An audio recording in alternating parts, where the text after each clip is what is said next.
Can you demonstrate a case study from your book? I think. Sure. So in the book, one case study we looked. Hertz or Mervyn's? Yeah, one case would be Mervyn's. So Sun Capital Partners and Cerberus Capital bought the Mervyn's department store chain, which was a pretty strong chain in California. General retailer, sell clothing and other items as well. Again, in California, had a very loyal customer base. Put them deep in debt.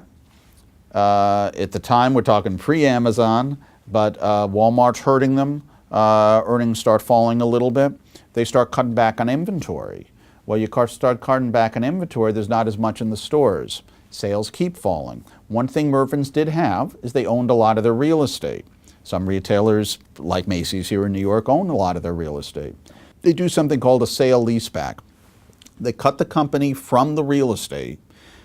They've developed a REIT, a real estate investment trust, that owned the real estate of the Mervyn's stores, and then they started, and instead of giving Mervyn's a break and charging them less, they instead upped their rent. So now they had to pay market rent because the REIT is publicly traded and there's debt on the REIT. Actually, to be honest, I forget if it was publicly traded, but there's plenty of debt on the REIT and they got to pay that debt off. They increased the rent on the Mervyn's stores. Well, Mervyn's can't afford that. Mervyn's goes bankrupt.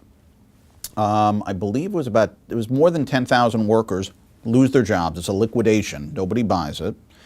And the private equity firm makes a little bit of money because they resold those locations or re-rented some of those locations. And they end up looking okay. But ethically, I think it's pretty challenged. And which is the point of the book, really. I mean, I do care a lot about ethics, but if economically they had improved businesses, I wouldn't have written what I wrote. But economically, there is no Mervyn's anymore. I don't see how that helps the economy.